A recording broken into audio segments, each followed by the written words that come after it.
नमस्कार मित्रांनो, आज आपण आहोत जिवाळे या गावामध्ये संतोष विश्वनाथ कातकाडे उमराळ्याचे जे प्रकाश पालवे आहे त्यांचे मेवणे आहे यांचं सोलर आज आपण साफ करत आहोत। तर पहिली ट्यूब खोललेली आहे। या ट्यूबमध्ये या प्रकारे क्षार झालेले। तर आता पहिल्या ट्यूबमध्ये एवढे क्षार आपल्याला दिसलेले, बाकीचे इथं देखील पडलेले। तर आपण सर्व ट्यूबा खोलणार आहोत आणि सर्व ट्यूबा खोलल्यानंतर यात कसे क्षार निघतात ते तुमच्या लक्षातच येईल। तर करूया आपण व्हिडिओ कंटिन्यू।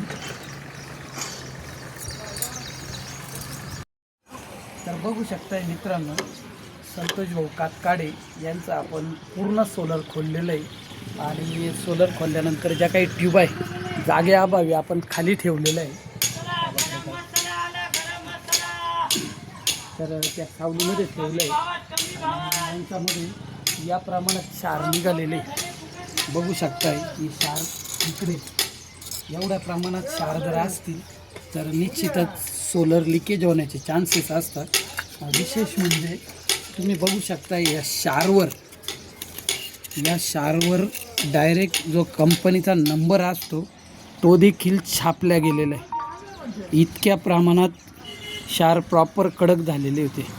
तर हे होऊ नये यासाठी आपलं सोलर वेळीच साफ करा।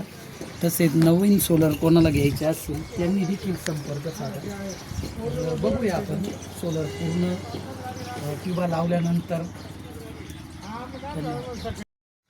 तर बघू शकताय मित्रांनो, प्रॉपर अशा पद्धतीने आपण संतोष भाऊ कातकाडे यांचं सोलर साफ केलेलं आहे। या प्रमाणात त्यात क्षार निघालेले।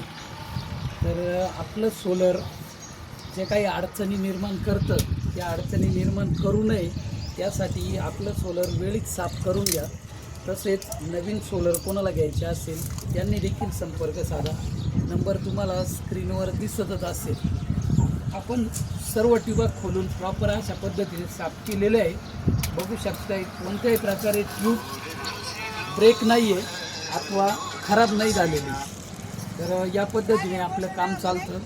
ज्यांचा कोणाचा सोलर मेंटेनन्स असेल, नवीन सोलर घ्यायचे असतील त्यांनी संपर्क साधा। धन्यवाद।